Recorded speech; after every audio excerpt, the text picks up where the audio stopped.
The National Desk, America's News Now.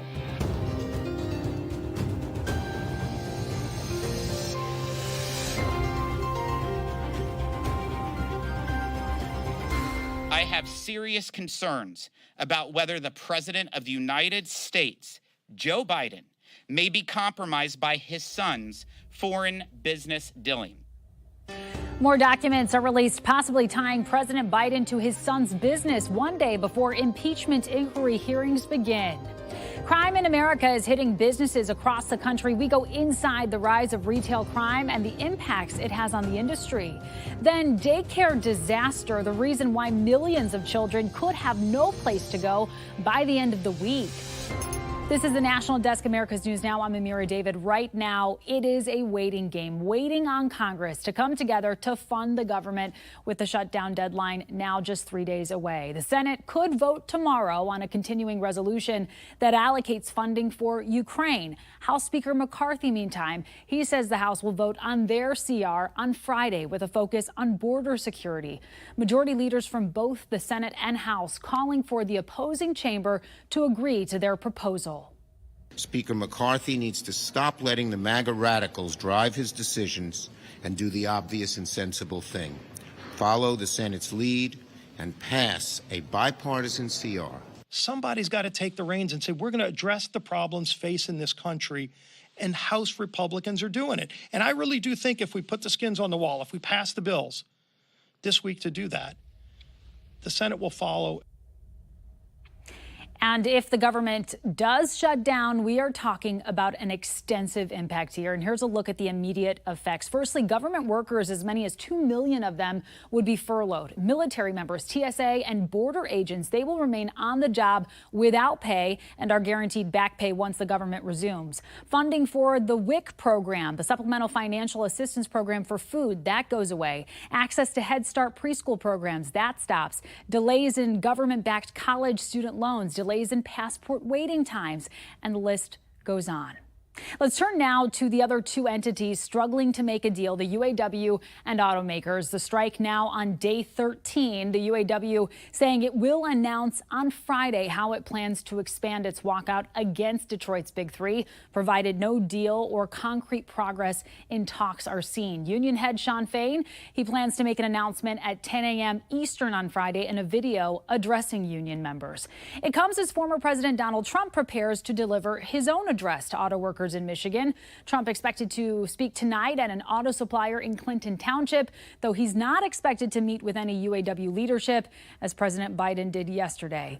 But he certainly will be noticeably absent from the second GOP debate taking place tonight in Simi Valley, California. Trump, of course, giving a speech in prime time, hoping to turn would-be debate viewers his way. Trump has a huge lead, by the way, over his rivals, but 7 candidates tonight. They are still vying for the second place at the moment. And Chief Political Correspondent Scott Thuman previews tonight's debate. For the Republican Party, another debate, another no-show by Donald Trump, the clear frontrunner, making it known he can dominate the competition without facing them in person, leaving the 7 who made it on stage and others in the wings wondering what else they can do. In early states, Trump is up 30 points in Iowa and 37 in New Hampshire, and 58% of GOP voters in both states say Trump could definitely beat Biden. We're leading by a lot against probably the worst president, definitely the worst president, I'd say. So are the debates now less significant? No, I think the debates are an important time for us as a Republican Party to share that contrasting vision for America, to share the ideas that we have, the policies that we believe in as Republicans. If he decides to come to future debates, that would be wonderful. In the meantime, the economy expected to be a major theme, and candidates usually at odds will have plenty in common, bashing Bidenomics and America's finances under the current president. Consumer confidence dropping to a 4-month low in September as groceries and gas prices continue to hurt.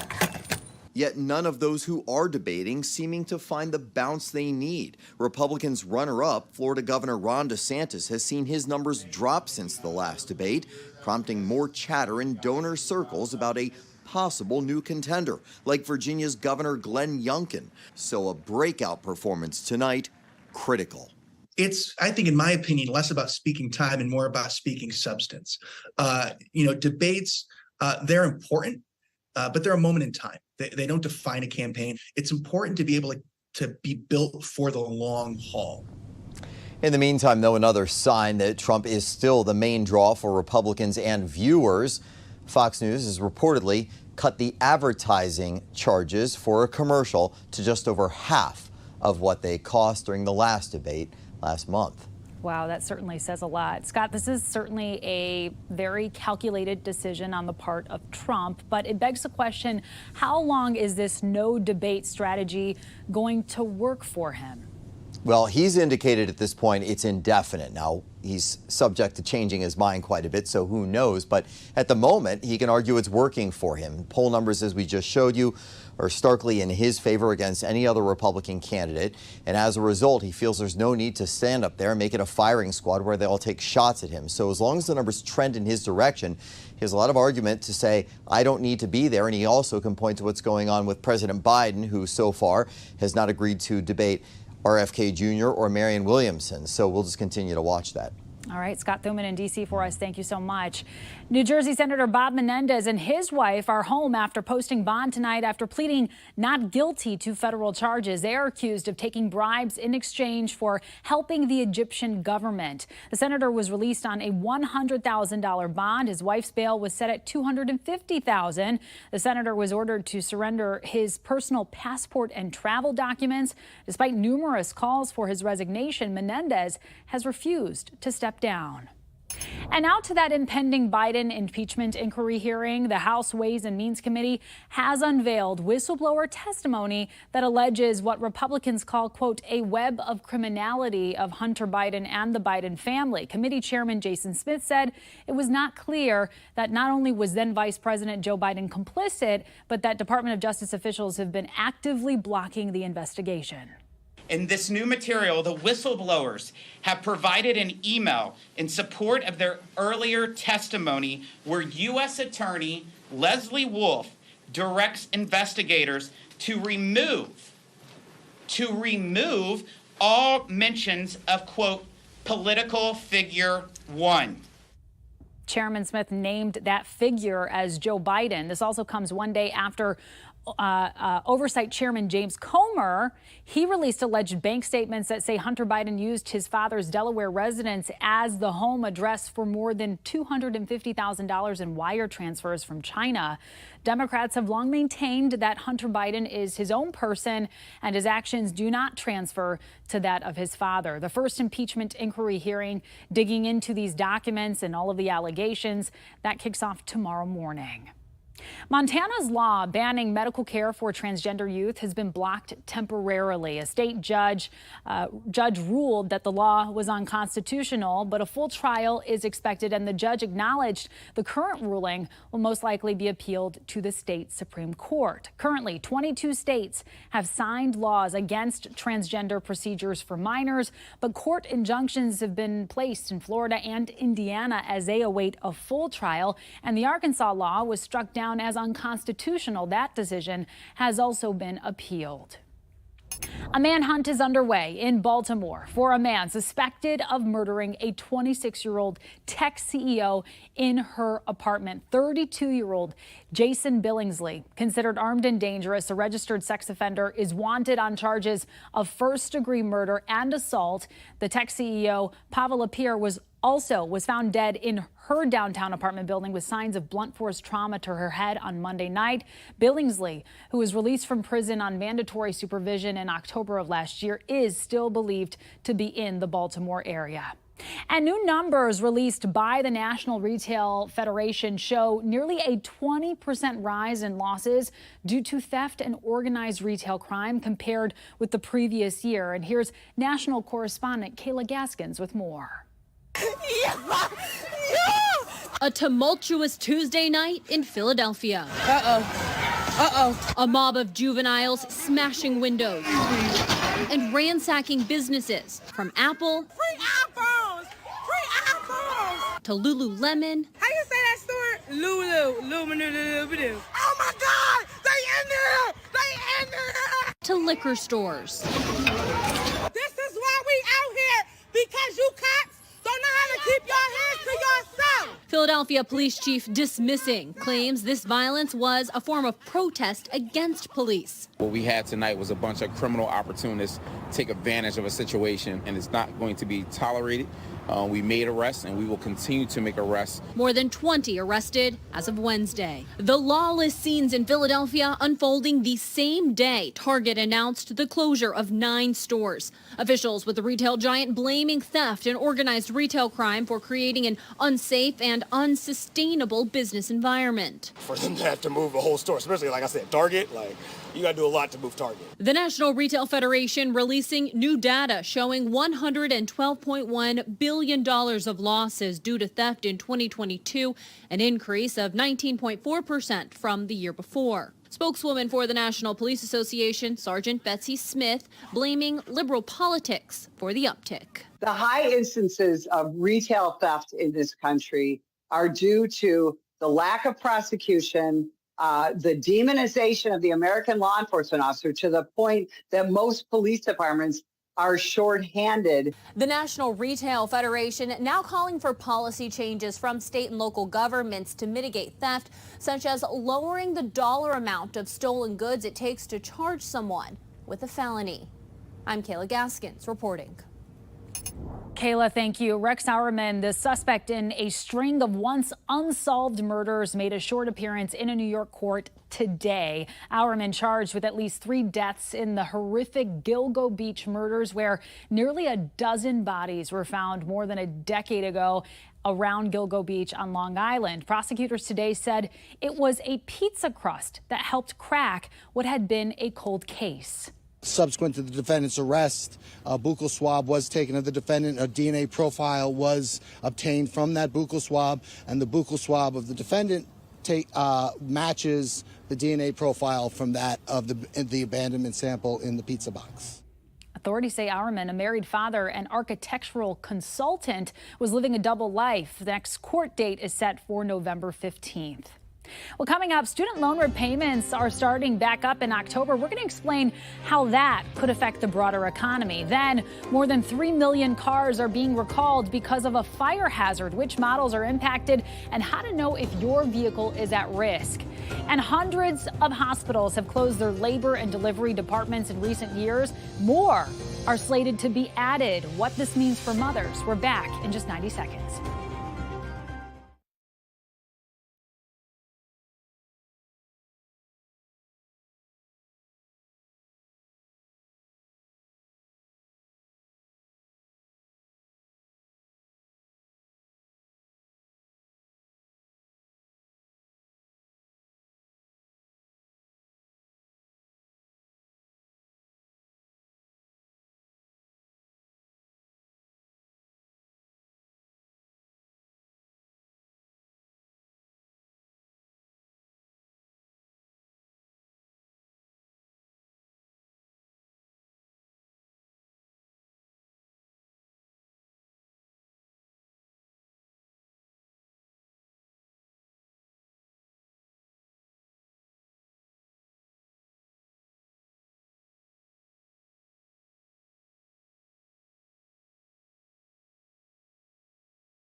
More than 70,000 child care programs across the U.S. They are expected to close when a grant program ends this Saturday, according to the Century Foundation. That means around 3.2 million children could lose their spots. The federal investment was part of the American Rescue Plan Act in 2021. There's a chance funding could be extended through new legislation. The U.S. soldier who crossed over into North Korea 2 months ago is now in American custody, according to U.S. officials. It comes after North Korea said it would release Army Private Travis King. I would not see this as the sign of some breakthrough. I think it's a one-off with them being willing to return this private.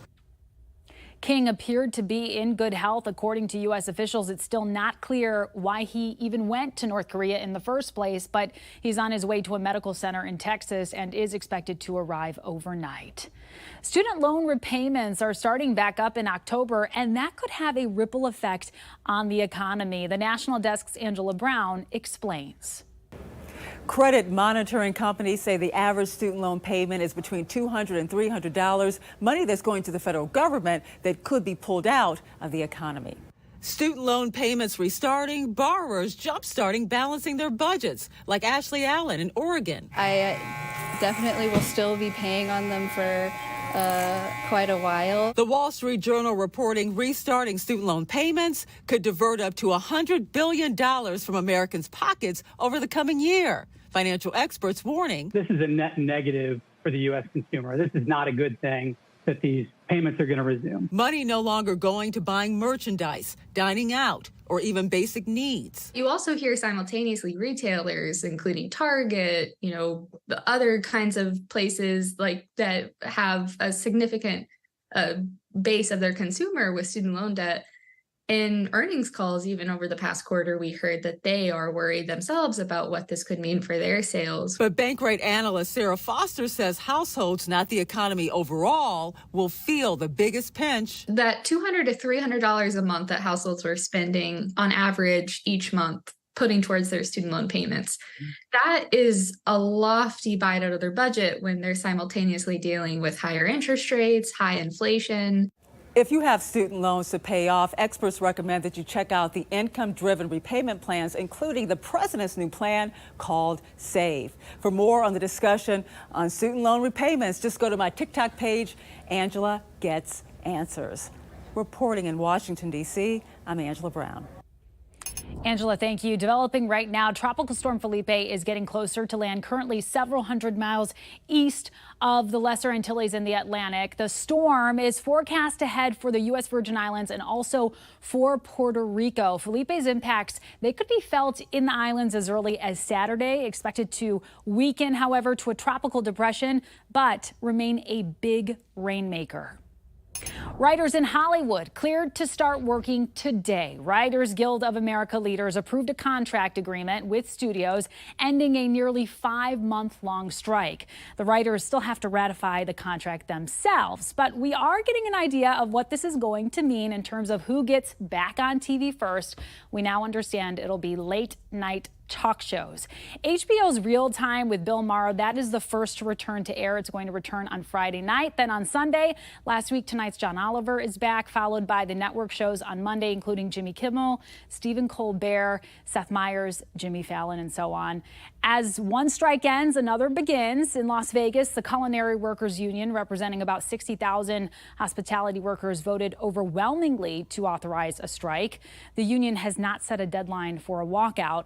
Leaders are still negotiating with gaming companies on pay, benefits, and working conditions. A walkout could impact more than 36 casinos and hotels along the Las Vegas Strip and downtown. The group hasn't gone on strike in more than 3 decades. And Mel Tucker, he is out at Michigan State University as they officially fire the head football coach. Tucker now under investigation for sexual misconduct after a complaint was brought by a woman who happens to be a sexual assault awareness activist. Firing Tucker for cause, MSU will not pay out the remaining $79 million in his contract. However, a hearing scheduled for October 5th remains to determine the extent to which Tucker violated school policy. Tucker maintains the alleged relationship was consensual. Hyundai and Kia are recalling nearly 3.4 million cars in the U.S. and telling owners to park them outside. Regulators say leaking fluid can cause electrical shorts and engine compartment fires. The recalls cover several 2010 and 2019 car and SUV models like the Hyundai Santa Fe SUV and the Kia Sorento SUV. Dealers will make necessary replacements for free. We have reporters all across the country in your neighborhoods covering issues that matter most to you. We are taking the pulse of America.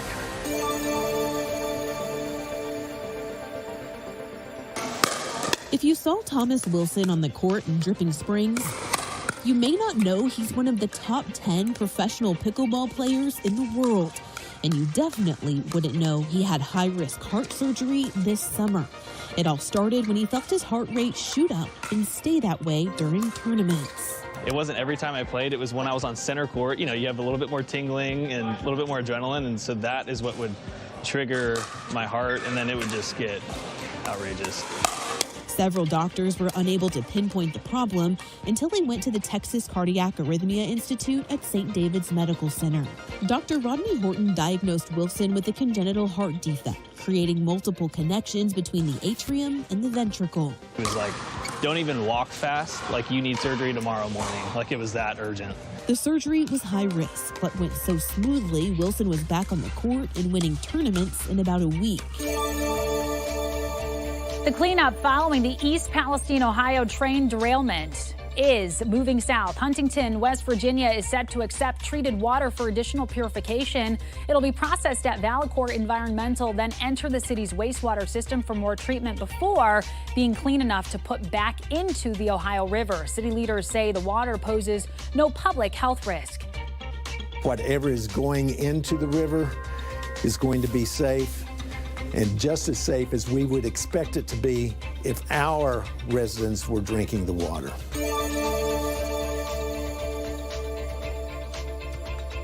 They told us security concerns were the main reason.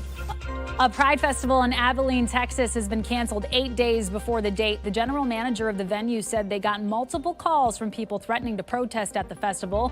One of the event organizers said they had even hired a private security company, but the venue didn't think it was enough. There will still be a Pride parade in the city this weekend. And coming up, hundreds of hospitals have closed their labor and delivery departments in recent years, and more will be added to the list. What this means for mothers when we come back.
The diabetes and weight loss drug Ozempic now mentions reports of blocked intestines on its label after the FDA approved the update. Ozempic joins similar medications, Wegovy and Mounjaro, in acknowledging these reports. The FDA did not say the dangerous condition is caused by the drugs. 2 drug makers are also being sued over claims the medications can cause stomach paralysis. A new report released by the healthcare consulting firm Chartis found 217 hospitals in the U.S. have closed their labor and delivery departments since 2011. In Alabama, 2 more are slated to be added to the list. The National Desk's Kyra Purvis has more. The Alabama American College of Obstetricians and Gynecologists, or ACOG, cites 19 obstetrical program closures across the nation in 2020 alone. Dr. Brandy Patterson, vice chair of the Alabama ACOG, says this means the loss of essential prenatal care and postnatal care for expectant mothers. That obstetric care, that labor and delivery unit being available means that you also have immediate infant care, whether it's from that trained neonatal nurse or your obstetric nurse who has that neonatal training. Dr. Patterson says these services can play a huge role in the infant mortality rate. The Alabama Department of Public Health reports the state's infant mortality rate rose 8.6% from 2020 to 2021. Dr. Patterson fears if these closures continue, that percentage could rise. A lot of these women in rural areas sometimes arrive at an ER at a place that does not have obstetric care. So the ER physician is able to deliver them. But if you have a premature infant, but no in-house pediatric person to care for them immediately, and you're an ER doc that hasn't done pediatrics in a while, certainly that can have an impact. And that's where I see that impact occurring. These closures of labor and delivery departments happen as hospitals deal with financial deficits, too few employees, and low patient volume. Dr. Patterson encourages expectant mothers to seek prenatal care for a safe delivery. In Jefferson County, Kyra Purvis.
Frank Rubio has made his return to planet Earth. The NASA astronaut touching down this morning along with his 2 Russian crewmates. The 47-year-old returns with some bragging rights. At 371 days on the ISS, he has broken the record for longest time spent in space after his mission, originally meant to be 6 months, was extended for an additional 6 months. Job well done, sir. And listen up, an estimated $835 million is up for grabs if you're willing to test your luck at the Powerball jackpot. It ballooned past the $800 million mark after no ticket matched all 6 numbers drawn on Monday night. Another chance at what is considered to be the 4th largest jackpot in the game's history happening tonight. Best of luck to all of you trying your luck. Thank you so much for joining us for this edition of the National Desk. We invite you to join us again this evening. Just check your local listings for times. I'm Amira David. Thanks so much for watching.